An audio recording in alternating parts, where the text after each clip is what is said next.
Mheshimiwa Mwenyekiti, amani, utulivu tulionayo ni matunda ya haki lakini na wajibu ambao watu wanatakiwa kuwa nayo.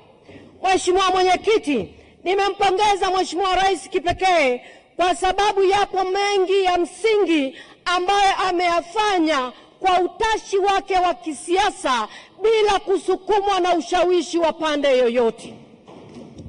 Mheshimiwa Mwenyekiti, mwaka 2020-2021-2022 nilisimama kwenye bunge lako tukufu nikiwa ninalia juu ya mlundikano wa magereza. Maabusu na wafungwa walikuwa wamejaa magerezani na kusababisha adha kubwa, magonjwa ya mlipuko pamoja na fedha nyingi za serikali ambazo zilikuwa zinalisha hawa watu.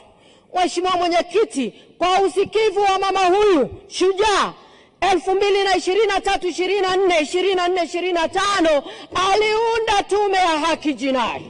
Mheshimiwa Mwenyekiti, haya ni matunda ya usikivu lakini na namna ambavyo alivyo na uzalendo namba moja katika taifa letu. Alivyounda tume hii, Mheshimiwa Mwenyekiti, pamoja na mambo mengine, tume hii iliangalia ili swala la mlundikano magerezani. Mheshimiwa Mwenyekiti, Rais Samia Suluhu Hassan alilisimamia kidete na hatimaye 2024-2025 sasa tumeenda kupumua na hakuna mlundikano magerezani. Mheshimiwa Mwenyekiti, naomba niseme 2023 na 2022 kulikuwa kuna wafungwa magerezani pamoja na maabusu 32,300. Mheshimiwa Mwenyekiti, leo ninavyoongea wako 27,500. Ni nini, kwa nini nasema hili? Mheshimiwa Mwenyekiti, uwezo wa kubeba magereza yetu, uwezo wa kubeba wafungwa pamoja na maabusu ni 29,900. Unaweza kuona kuna upungufu mkubwa magerezani na watu wako comfortable. Maana magerezani ni mtakuja, nisipokuwa kuenda mimi atakuwepo mwingine. Kwa hiyo rais ameandaa mazingira mazuri kwa wafungwa pamoja na mabusu. Mheshimiwa Mwenyekiti, katika haya Mheshimiwa Rais amesimamia pesa za walipa kodi. Mheshimiwa Mwenyekiti, kwa upungufu huu kuna upungufu wa wafungwa na maabusu 4,900. Ukikonvati kwa pesa ya Kitanzania ambapo mfungwa au maabusu anakula 5,000 kwa siku, maana yake Mheshimiwa Rais ameokoa bilioni 8 na something. Mheshimiwa Mwenyekiti, uzalendo haupimwi kwa maneno, unapimwa kwa vitendo. Na katika hili madarasa 36 yanaweza kujengwa kwa hizi fedha. Huu ndio uzalendo tunaongea, huu ndio upendo wa mwanamke huyu tunaongea, sio upendo wa maneno. Mheshimiwa Mwenyekiti, katika hili ameruhusu, ametoa msamaha kwa wafungwa, ameweza kuendesha na kuunda hichi chombo kupitia watu wetu, ameunda hichi chombo cha mahakama mtandao. Lakini Mheshimiwa Mwenyekiti, kuna changamoto katika mahakama mtandao. Maana yake ni nini? Wizara ichukue hatua ya kuelimisha Watanzania faida za mahakama mtandao na ni nini. Maana yake wengi hawajui. Lakini Mheshimiwa Mwenyekiti, tulitembelea gereza la Isanga. Tutakuta wafungwa wanasikiliza kesi zao kwenye mahakama mtandao comfortable. Maana yake ni nini? Mlundikano umepungua lakini watu wako imara wanasikiliza kesi zao. Kuna changamoto ya interneti. Naomba hili Mheshimiwa Waziri ulishughulikie. Wakati kesi zinaendelea kuna katika kwa mitandao, kwa hiyo kuleta adha kwa wasikilizaji lakini na waendesha mashtaka. Changamoto nyingine Mheshimiwa Mwenyekiti, kuna uhaba wa wataalamu wa tehama ambao wanaendesha mitambo ile. Niombe Mheshimiwa Waziri, kupitia magereza waajiriwe watu wenye uweledi wa kuweza kusimamia hili. Lakini kuna changamoto za nyumba zenye huo mfumo wa mahakama mtandao. Muliangalie ili dhima iweze kuchukuliwa inavyotakiwa. Mheshimiwa Mwenyekiti, katika hilo nipongeze jeshi la magereza, wanafanya kazi ya kizalendo na ya utu. Lakini Mheshimiwa Mwenyekiti, nishauri serikali hawa watu wawekewe miundombinu thabiti. Wana hekari zaidi ya 42,000 nchi nzima, lakini hawana vifaa vya kisasa vya kilimo. Mheshimiwa Mwenyekiti, niombe watu hao wapewe vifaa vya kisasa kwenye taifa letu. Mvua ikinyesha, Mheshimiwa Mwenyekiti, badala ya kupiga magoti na kumshukuru Mwenyezi Mungu, watu wanaingia kusali na kuomba na kulia kwa kuwa watavunjiwa nyumba, barabara zitaharibika kwa sababu hatujatengeneza miundombinu ya kupita maji ya mvua. Niombe liwezeshwe jeshi letu la magereza kutengeneza miundombinu ya kuvuna maji ya mvua. Haya maji yasiyo kilio yawe kicheko, yasaidie kunyeshea kwenye mazao watakayoyalima. Mheshimiwa Mwenyekiti, ninaomba niongelee kwenye jeshi la polisi. Jeshi la polisi linafanya kazi yake nzuri sana kwa weledi mkubwa sana. Utulivu wa Tanzania ni matokeo haya. Naomba niwapongeze kwa namna ya tofauti. Lakini Mheshimiwa Mwenyekiti, kuna vituo ambavyo haviko sawa. Kituo cha kata ya Mabogini, jimbo la Moshi vijijini, Mheshimiwa Mwenyekiti, askari wanaogopa kukaa ndani. Kituo kimebomoka, hakifai kufanya kazi. Niombe Mheshimiwa Waziri, unapokuja hapa uniambie ni lini kituo hichi kitajengwa ili kulinda wananchi zaidi ya 50,000 kwenye kata ya Mabogini ambao wanategemea usalama wa hili taifa. Lakini kubwa kuliko yote ni kemea tabia mbaya ambayo watu wanaichukua AI, wanaenda kuleta michezo ya ajabu, wanachora mapicha si mazuri kwa ajili ya kufanya bullying kwa rais wetu Samia Suluhu Hassan. Kama mjumbe wa kamati ya ulinzi na usalama, ninakataa na ninakemea kitendo hiki kwa sababu hakikubaliki. Kama viongozi kwenye taifa hili, kwenye Biblia wapo, kwenye msahafu wapo, kwenye Qurani wapo, waheshimiwe. Aheshimiwe rais wetu wa Jamhuri ya Muungano wa Tanzania, sio kumfanyia bullying kwa sababu ni mwanamke, eti kwa sababu kawaje. No, ninakataa kitendo hiki kwa sababu si afya kwa taifa letu. Rais wetu yupo eti kwenye mitandao, mara kachora katuni hii, mara katuni ile. Nakemea, washindwe na walegee. Kwa kuwa sisi ni wanawake, hatuwezi haturuhusu tukio hili liendelee tena. Wasijenge mazoea, wakome. Wasijenge mazoea, kwa sababu wakijenga mazoea, Mheshimiwa Mwenyekiti, watazoea kidogo kidogo, baadaye tutaona wameingia chumbani, watoke. Ninasema hayo Mheshimiwa Mwenyekiti, asante sana kwa nafasi.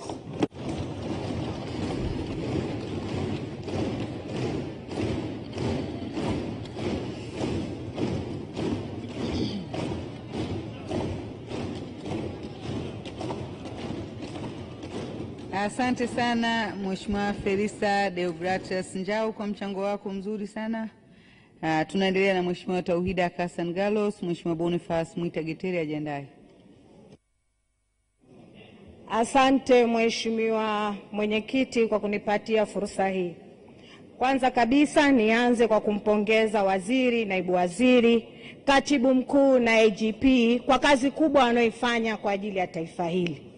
Niwapongeze kwa mambo makubwa wanayoifanyia Tanzania. Nikupongeze Mheshimiwa waziri.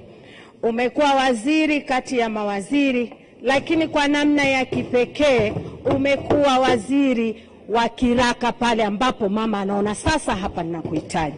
Lakini sio hilo tu, tutume salamu jimboni waturudishie, maana wewe ni rasilimali ya Tanzania.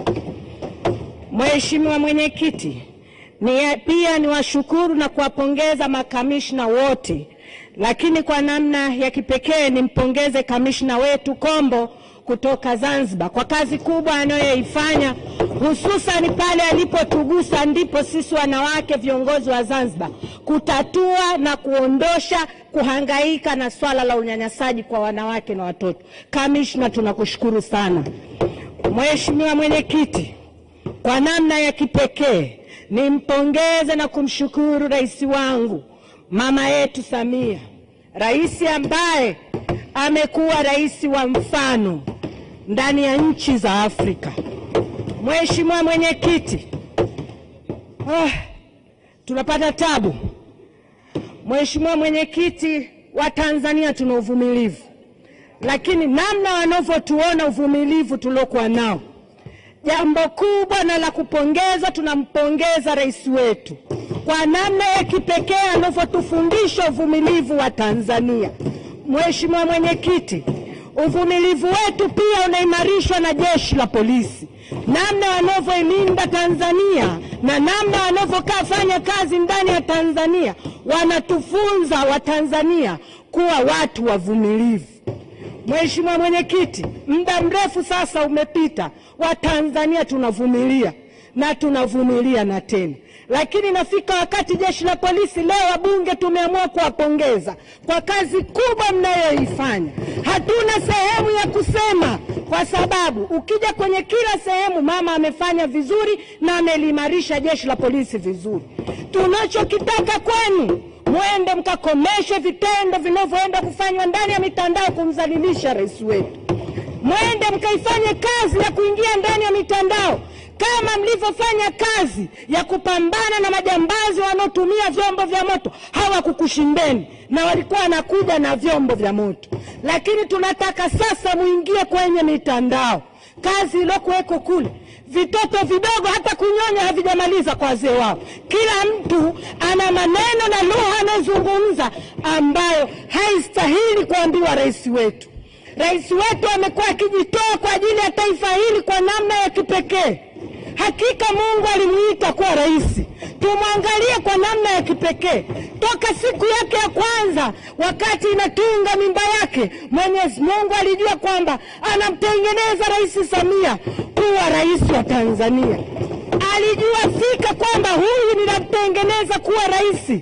Ndio maana akawa na roho ya uvumilivu ambayo hata sisi viongozi tuliokuweko humu tusingeweza kuvumilia. Alimtengeneza kuwa mwanamke jasiri. Kati ya vitu ambavyo tunajivunia pamoja na ujasiri wa mama yetu kuweza kuvumilia hali inayoendelea. Muda wote rais wetu anatuasa hala jirani. Tumevumilia majirani, lakini imefika wakati mama, tumeshindwa watoto wako kuvumilia. Tumeshindwa.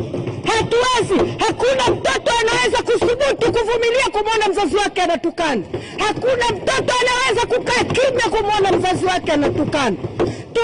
Mama, umetufunza tukae kimya. Umesema mzigo huu kwenye hotuba zako unaweza kubeba, ila sisi watoto wako hatuwezi kubeba. Tumechoka. Mheshimiwa Mwenyekiti, tuambie vyombo vya ulinzi na usalama.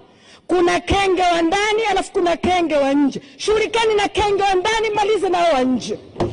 Imekuwa kuna vitoto hata vidogo, mtu akipata uhuru. Tunao Tanzania, tunafanya tunachokitaka, lakini sio kumgusa rais wetu kwa vile unavyotaka mwenyewe. Kama tunataka tuende kwenye debate za matusi, tutafungulia Doto Magari mmoja tu, atamalizana nao bila kuweka mtu mwingine. Doto Magari mmoja tu, Kenya nzima watamtambua. Mheshimiwa Mwenyekiti, tumekuwa na uvumilivu wa kutosha, lakini imefika wakati, Mheshimiwa Waziri, kazi za ulinzi wa nchi hii zipo vizuri. Kazi ya jeshi la polisi kulinda wananchi na raia na mali zao upo vizuri. Tunashindwa sasa kudhibiti mitandao. Hatuwezi kuona nchi yetu inatawaliwa na mitandao. Jeshi la polisi, angalieni kwa makini katika kitu kitocholeta dhuruba pamoja na mitandao. Mtandao sasa umekuwa unatumika vibaya ndani ya Tanzania. Tunavumilia, lakini tumechoka. Tunaomba mchukue hatua. Hatuwezi. Jeshi la polisi kila siku, mama yetu rais wetu anahangaika, niboreshe wapi, niboreshe mishahara, niboreshe posho zao, niboreshe hichi, niwapatie magari. Anahangaika kwa namna kipekee. Tumlipeni kitu kidogo tu. Kumlinda yeye ni jukumu letu sisi. Jukumu lenu nyinyi kama jeshi la polisi, jukumu letu sisi wabunge, lakini jukumu la Watanzania. Sasa ni muda wa kumlinda rais wetu. Ni muda wa kulilinda taifa letu kupitia rais wetu. amevumilia, lakini naye binadamu anachoka. Lakini tabia ya mama, hawezi kusema kwa watoto wake kama anachoka. Siku zote mama hawezi kuona watoto wake wanalala njaa, yuko tayari kubeba jembe kulima ila watoto wale na kushiba. Mheshimiwa Mwenyekiti, kwenye masuala ya mitandao kuna mambo mengi, na hili swala la mitandao, Mheshimiwa Waziri, nategemea nilishawahi kuzungumza nawe si mara moja, si mara mbili, na nashukuru kuna baadhi ya vitu naviona unavichukulia hatua. Swala la mitandao limekuwa tishio ndani ya Tanzania. Kuna na wengine huwa wanaiga, wamo ndani ya Tanzania lakini wanataka kuiga ambavyo vitu sio vya utamaduni wetu. Kati ya kitu kimoja mama yetu Samia anachokilinda kwa nguvu zake zote, pamoja na kulinda utamaduni wa Mtanzania, analinda amani ya Mtanzania. Nguvu pekee ya kumpa kusimama sisi kama bunge, kusimama sisi kama Watanzania, kuhakikisha kwamba tunamwambia mama, songa mbele, tuko na wewe. Tunahakikisha hakuna siku mama yetu atakayotetereka. Lakini niseme kuna swala zima la wananchi wa Tanzania wanapopata fursa kwenda nchi za nje kufanya kazi. Ni fursa ile ya kipekee, na naomba serikali yangu, Mheshimiwa Waziri, wasizuiliwe, lakini kuwe na ufuatiliaji wa kina, hususan kwa watoto wanawake wanaokwenda mbali ya nchi ya Tanzania kwenda kupambana na maisha yao. Kuwe na fursa. Naomba idara ya uhamiaji, hebu shirikiana na hawa mapaparazi wanaochukua wadogo zetu na ndugu zetu wa kike kuwapeleka huko, baadaye taarifa zao zinakuwa si nzuri. Hakikisheni mtoto yeyote wa Kitanzania anapoondoka hapa, mumjue nani kamondosha, wapi anakwenda. Na ule mfumo wa kufika kule kunyang'anywa pasipoti zao, kunyang'anywa simu zao, kukosa uhuru na haki ya kibinadamu, sio sawa. Naomba kama viongozi tulishughulikie. Mheshimiwa Waziri, kati ya jambo ambalo sisi kama Watanzania kwa sasa wanotusumbua katika nchi hii, ukiacha swala la mitandao ambalo linatusumbua, basi na swala la ndugu zetu wa kike wanaoenda kujitafutia riski nchi mbali mbali, wanapoenda kule wanafika wakanyanyasika.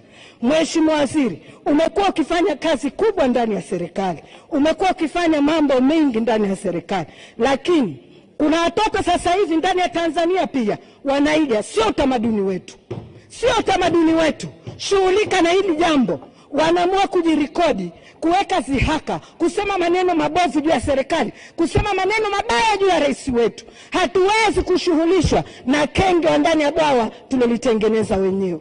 Mheshimiwa Waziri, leo nadhani umeona wabunge wote wamekuja. Letu kubwa wizara ni kuipongeza, ila tunataka mapambano dhidi ya mitandao iongezeke kama mlivyoongeza nguvu kwenye masuala ya ujambazi, ubakaji, na huku kwenye swala la matusi, hususani pale bora mtu akae atutukane sisi wabunge, lakini sio kumgusa rais, sio kumgusa rais. Amebeba mzigo mkubwa, anaibeba Tanzania kwa mzigo mkubwa na kwa wakati ambao hakutarajia. Mama kwa ujasiri wake ametuvusha. Mama kwa ujasiri wake amepeleka Tanzania hapa ilipo. Tunajua hakuna mwanamume rais anakubali kuona kwamba kashindwa na mwanamke. Namna mama yetu anavyofanya kazi, kuna mataifa, kuna wanaume wanamwonea choyo, kuna wanaume wanamwonea wivu, lakini tunawaambia watulie. Hiyo ndio namna ya mwanamke anavyofanya kazi, na huo ndio ujasiri wa mwanamke anavyofanya kazi. Niseme, Mheshimiwa Mwenyekiti, naunga mkono bajeti hii ipite. Mheshimiwa Mwenyekiti, ninaiunga mkono 100%. Asante kwa hayo machache.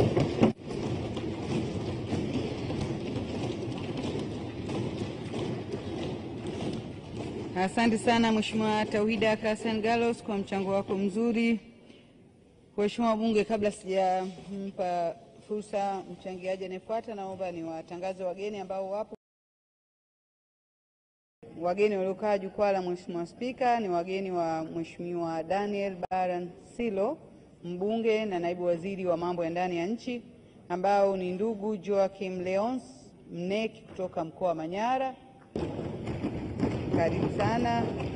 Ndugu Shaban Mrisho, katibu wa CCM mkoa wa Manyara. Karibu sana. Wageni wengine ni wageni wa waheshimiwa wabunge. Kuna wageni wa Mheshimiwa Innocent Lugha Bashungwa, mbunge na waziri wa mambo ya ndani.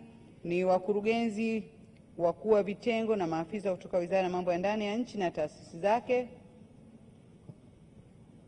na wadau wa taasisi za fedha, Azania Bank, Benki ya Watu wa Zanzibar, NBC, CRDB na NMB, wale pale, karibuni sana. Kuna wajumbe wa kamati ya siasa kutoka mkoa wa Kagera, karibuni sana. Pia kuna kamati ya siasa ya halmashauri kuu ya CCM wilaya ya Karagwe ukiongozwa na mwenyekiti ndugu Pasco Rwamgata. Karibuni sana wajumbe hao kutoka huko mkoa wa Kagera. Tuna pia viongozi wa Chama cha Mapinduzi na madiwani wa wilaya ya Karagwe ukiongozwa na mwenyekiti wa halmashauri Mheshimiwa Walek Mashanda. Karibuni sana. Pia tuna manaibu kamishna kutoka vyombo vya usalama vilivyopo Wizara ya Mambo ya Ndani ya nchi, Jeshi la Polisi, Jeshi la Magereza, Jeshi la Zimamoto na Uokoaji na Idara ya Uhamiaji. Naona bado hawajaingia. Lakini pia tuna wanahabari na wafanyakazi wa ofisi ya mbunge wakiongozwa na ndugu Ivo Ndisanye. Karibuni sana. Wageni wengine wa Mheshimiwa Silo, naibu waziri wa mambo ya ndani, ni wajumbe wa Baraza la Usalama Barabarani Taifa. Karibuni sana. Wengine ni wajumbe wa kamati ya siasa kutoka mkoa wa Manyara. Karibuni sana. Wajumbe wa kamati ya siasa wilaya Babati vijijini. Karibuni sana. Na pia ana wajumbe wa Secretariat ya Chama cha Mapinduzi mkoa wa Manyara. Karibuni sana wageni hao kutoka Manyara. Pia tuna wageni 53 wa Mheshimiwa Muharami Shabani Mkenge, mbunge, ambao ni viongozi wa Chama cha Mapinduzi wa kata kutoka jimbo la Bagamoyo mkoa wa Pwani.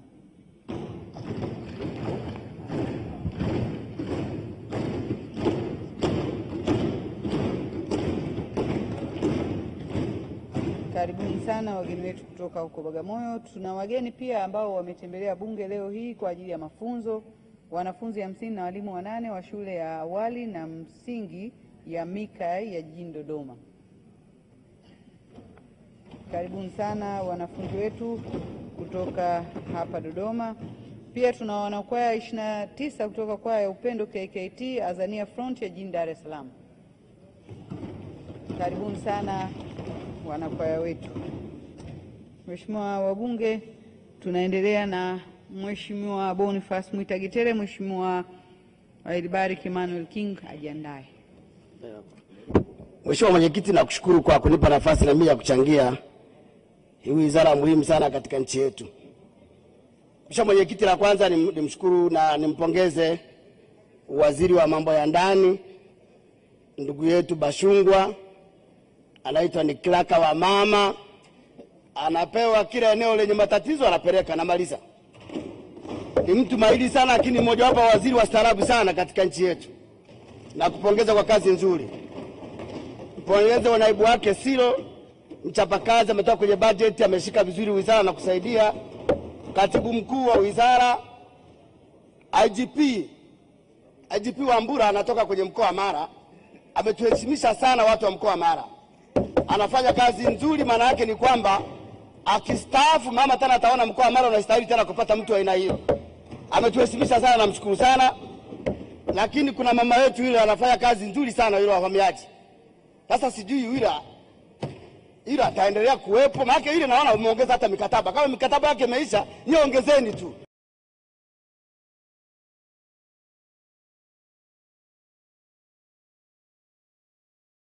Anafanya kazi vizuri, msikivu sana yule mama. Anafanya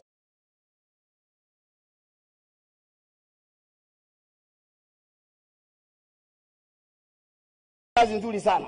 Lakini watendaji wote wa wizara, mapolisi wote wa wizara wanaofanya kazi, makamishna wote wanafanya kazi nzuri sana. Ndugu zangu wabunge, tukubaliane. Kuna nchi duniani hazina vyombo vya ndani, hazina mapolisi. Zipo nchi duniani. Lakini kwa nchi za Kiafrika kama si Tanzania, polisi wakikosekana hata dakika moja, wote mtakuwa mko ndani, mtajifungia na mali zenu zote zitaenda. Kwa hiyo mapolisi ni watu muhimu sana katika nchi yetu. Na mimi niombe waziri, tuangalie maslahi ya mapolisi, tuangalie maslahi yao, tuangalie wapi tunakwama katika kuwalipa vizuri mapolisi. Wanafanya kazi usiku na mchana, vyombo vya usalama vyote tuangalie polisi. Wanasema hamna wingi wa polisi. Polisi tuangalie namna gani tunawasaidia kupata uwezo wa kuendesha shughuli zao.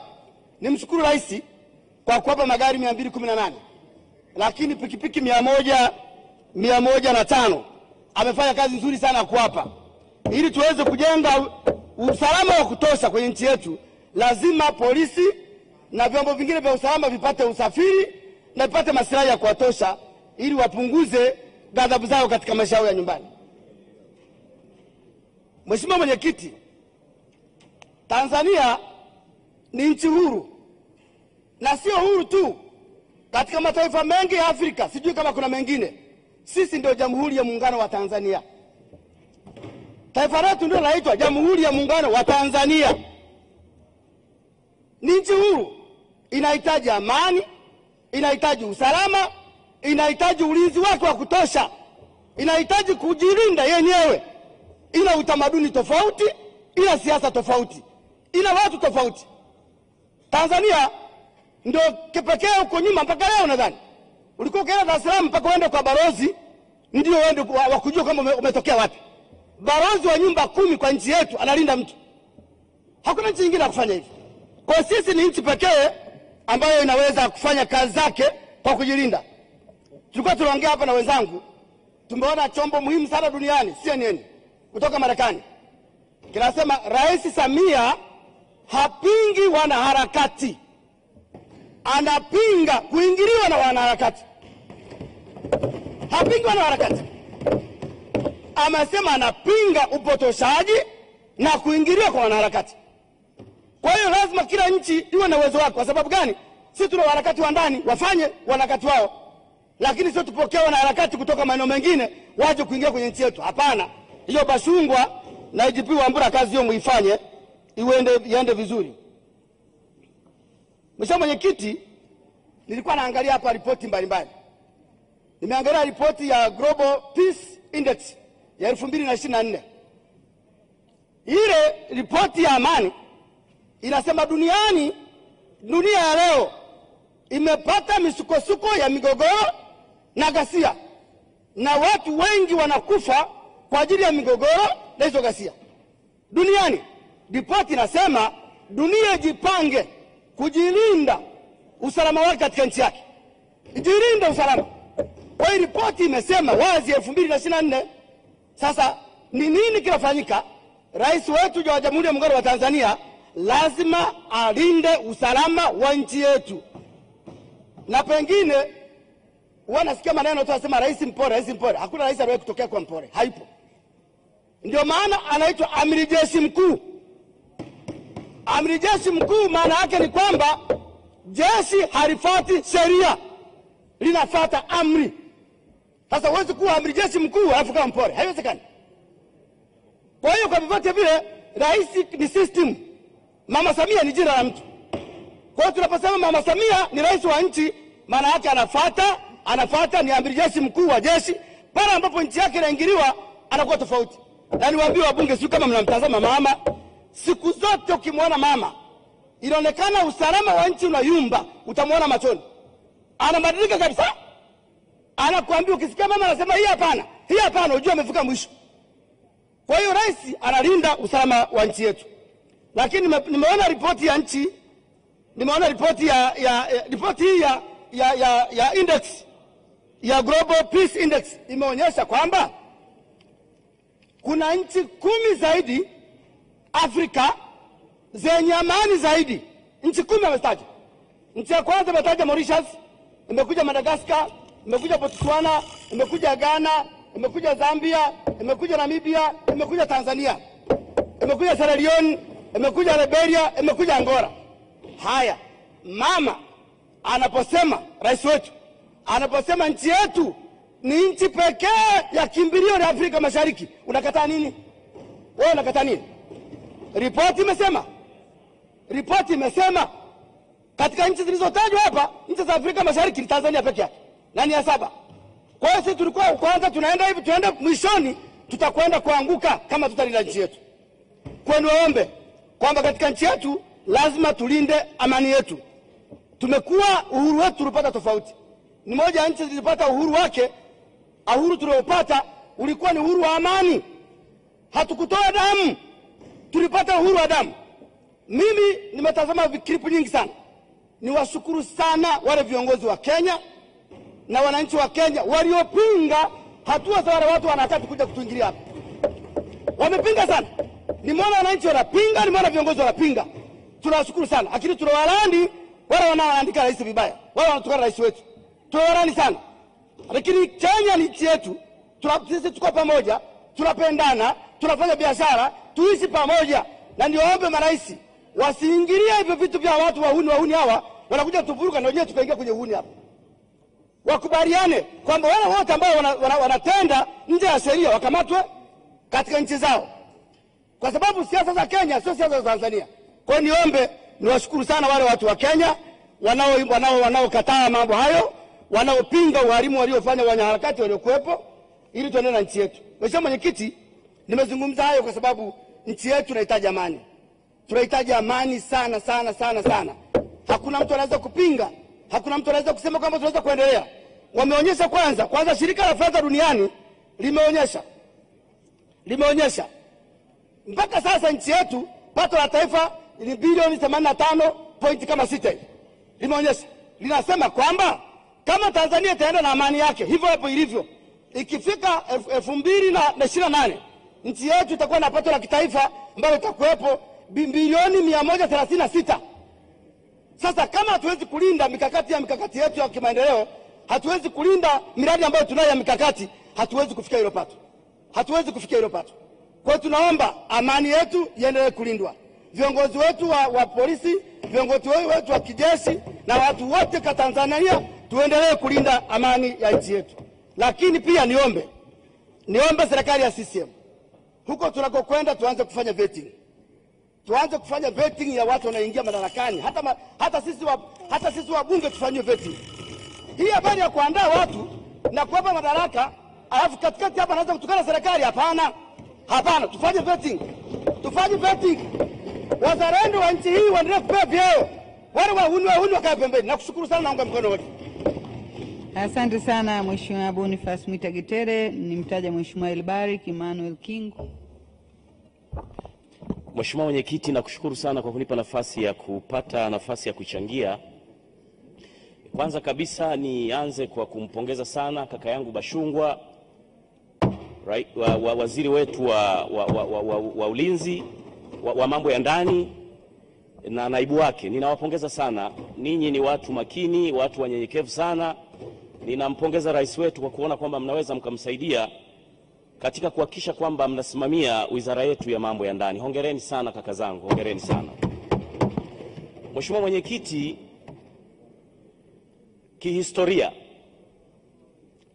kihistoria kwa upande wa Afrika ya Mashariki na dunia, Jamhuri ya Muungano wa Tanzania is a sovereign state. Hii ni nchi huru, na ninakwenda mbali. Taifa letu ndilo taifa lenye historia Afrika. Narudia, taifa hili ndilo taifa lenye historia Afrika ya kuwafanya mataifa ya Afrika wawe wamoja. Taifa hili liliwafanya Msumbiji wakawa wamoja. Taifa hili liliwafanya Zambia wakawa wamoja. Kama mnasoma historia, taifa hili liliwafanya Namibia wakawa wamoja. Taifa hili liliwafanya South Africa wakawa wamoja. Taifa hili limewafanya Komoro na Seychelles na nchi zingine kuwa wamoja. taifa hili lilirudisha stability na umoja Uganda. Taifa hili, hata hao Kenya, baadhi ya wanaharakati wanaojaribu kufikiri kwamba hili taifa ni la hovyo, walipoanza kuchinjana miaka michache iliyopita, ni taifa hili lilikwenda Kenya likarudisha umoja, amani na mshikamano. Ninaomba nimnukuu baba wa taifa hayati Julius Kambarage Nyerere, baba wa taifa letu, kiongozi aliyekuwa amepewa karama na Mungu ya kuliunganisha Afrika na kuiunganisha Tanzania. Ninajua nitakufa, sitapona ugonjwa huu, na waacha Watanzania wangu, naondoka nikiwa nimewaachia taifa moja lenye umoja na amani. Wosia wangu kwao, waipende nchi yao kama wanavyowapenda mama zao. Wajue hakuna nchi nyingine zaidi ya Tanzania. Haya maneno aliyatamka baba wa taifa akiwa kitandani hospitalini London. Baba wa taifa alijua, kwa sababu alikuwa rais wa nchi hii, aliona viashiria vyote ambavyo vilikuwa vinanyemelea kuligawa taifa Tanzania. Na rais wetu wa wakati huo, Mwalimu Nyerere, akiwa amestaafu kitandani, karibu mauti inataka kumfika, Roho wa Mungu alimshukia akiwa kitandani, akasema, nitoe maneno gani ya kuhakikisha stability, umoja, mshikamano wa taifa langu utakuwa salama kwa miaka 100 ijayo. Akasema, ninawaasa wa Tanzania walipende taifa lao kama wanavyompenda mama yao. Mheshimiwa Mwenyekiti, nataka nikuambie, tumebahatika kupata rais mama katika taifa letu. Tumebahatika kupata rais mwanamama katika taifa letu. Sisi wa Tanzania hatujafundishwa kebehi. Sisi watoto wa Mwalimu Nyerere hatujafundishwa kuwachukia majirani, na ndiyo maana waliponyanyaswa, walipobaguliwa, tulikwenda kuwapigania, tukatoa damu za Watanzania, tukamwaga damu za watu wetu. Majeshi yetu na vyombo vya ulinzi na usalama vikaenda kujitoa muhanga kuleta stability ya mataifa ya Afrika, mfano ambao hauwezi kuigwa na taifa lolote lililopo. Taifa hili, Mheshimiwa Mwenyekiti, ndio taifa liliamua kusacrifice maendeleo ya watu wake. Watoto wetu wakakosa elimu bora, vizazi vyetu vikakosa usafiri bora, tukasacrifice kuliunganisha bara la Afrika. Tunaomba tuwakumbushe majirani zetu wa Kenya na mataifa mengine, na hili tunazungumza kutoka kwenye bunge, chombo kilicho huru cha kikatiba. Tunawaonya sana wanaharakati wanaofikiri ya kwamba taifa hili ni choo, kila mtu anaweza kwenda kujisaidia na kutoka. Nataka niwaambie, kwa viongozi walioko madarakani na sisi vijana ambao tutakuja kukabidhiwa taifa hili, hakuna kiumbe chochote kitaweza kuligawa taifa hili. Hili ni onyo kutoka kwa Watanzania. Mheshimiwa Mwenyekiti, nataka nikwambie, sisi wa Tanzania tunampenda Rais Ruto wa Kenya. Sisi wa Tanzania tunampenda Rais Yoweri Museveni wa Uganda. Sisi wa Tanzania tunampenda Paulo Kagame wa Rwanda. Sisi wa Tanzania tunampenda rais wa Burundi, tunampenda rais wa Kongo na mataifa yote ya Sudani na Somalia. Sisi wa Tanzania hatuna chokochoko, ila ninawaonya majirani zetu, they should never dare again. Wasije tena. Ninatoa onyo kwa niaba ya wabunge wenzangu, ninatoa onyo kwa vibaraka wanaokubali kutumika kwenye mataifa yao. Tanzania sio mahali salama kwao. Taifa hili linaye kiongozi, rais mwanamama jasiri, shupavu, mzalendo, amefanya mambo makubwa kwa taifa hili, na sisi kama chombo kinachowakilisha wananchi kwenye bunge hili tutalinda taifa letu, tutalinda nchi yetu kwa wivu mkubwa, kwa gharama kubwa, na Mungu tusaidie, tutakwenda kushinda kila majaribio yanayotaka kuligawa taifa hili kwa misingi ya ukabila, kwa misingi ya dini, kwa maslahi ya watu wachache wanaowatumikia. Namaliza Mheshimiwa Mwenyekiti, nataka nitoe pongezi kwa jeshi letu la polisi Tanzania na vyombo vyote vya ulinzi na usalama. Nataka niwaambieni, yalipokuja majaribio ya kuligawa taifa letu vipande, Rufiji na mikoa mingine, jeshi hili ambao wanalisonda vidole lilisimama na kurudisha amani na utulivu wa taifa letu. Nataka niwaambie, yalipokuja majaribio ya kigaidi kwenye mikoa ya kusini na sehemu zingine, sisi tunalala, majemadari hawa usiku na mchana wanagharimu hata familia zao, wanalinda amani ya taifa hili, wako tayari kupoteza maisha kulinda umoja na mshikamano wa taifa letu. IGP Wambura, popote ulipo, wewe na makamanda wako na makasa wako, nataka nikuambie usitishwe. Bunge la Jamhuri ya Muungano wa Tanzania liko na wewe, liko na askari wetu. Na rais wangu, popote pale ulipo, ukipata ujumbe, kusikia ujumbe wangu, ninakuomba mwakani uchumi ukikaa vizuri, pandisha mishahara ya watu wetu hawa, masekretari hawa, vinara hawa wanaolilinda taifa letu kwa kazi kubwa wanayoifanya. Mwisho kabisa, lakini si kwa umuhimu, Mheshimiwa Mwenyekiti, nataka niwaasi Watanzania wote wanaolipenda taifa lao. Nyakati hizi waziri amesema vita vya kimaslahi ya kitaifa, vita vya kikanda, geopolitical politics za duniani, sio lazima taifa likuvamie na vifaru. Chokochoko zinazopenyezwa kwenye taifa letu, vyombo vyetu vya ulinzi na usalama, simamieni imara. Baba wa taifa kaburini alipo, anawaangalieni ninyi, anawaangalia Watanzania, anawaangalia kila mmoja, kuhakikisha tunatimiza jukumu letu la kikatiba la kuilinda Tanzania kwa gharama yoyote ile. Mungu ibariki Tanzania, Mungu ibariki Afrika. Asante sana Mheshimiwa Mwenyekiti, ninaunga mkono hoja.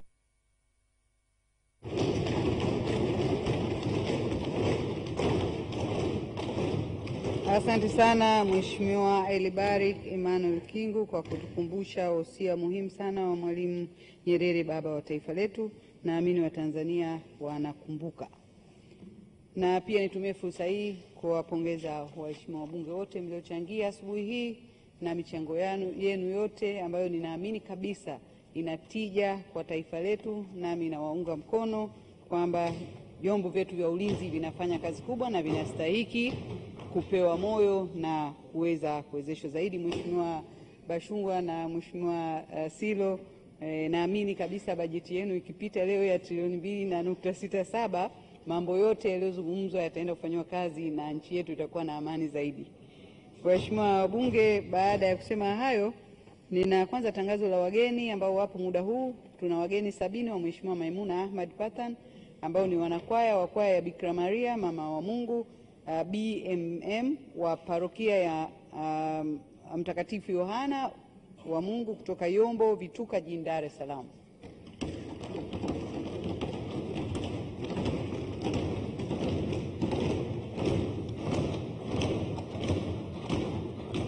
Karibuni sana wanakwaya wetu. Waheshimiwa wabunge, kabla sijasitisha shughuli za bunge, naomba niwataje wachangiaji wataoanza kuchangia jioni hii ya leo. Mheshimiwa Othman Almas Maige, Mheshimiwa Juma Usonge Hamad na Mheshimiwa Juma Othman Hija. Baada ya kuwataja hawa wachangiaji wa jioni, nasitisha shughuli za bunge hadi saa 11 kamili jioni. Asante kwa muda wote ambao umekuwa pamoja nasi katika kuyapokea matangazo haya ya bunge kutoka hapa Bunge Television ndani ya ukumbi wa bunge hapa Dodoma. Mimi ninayezungumza nawe ni mwenyeji wako Gabriel Zakaria, nimeshirikiana na wenzangu Othman Habibu Purute, lakini pamoja naye ni Protas Malongo katika upande wa lugha za alama. Mtangazaji mwenzangu ni Christina Nkia.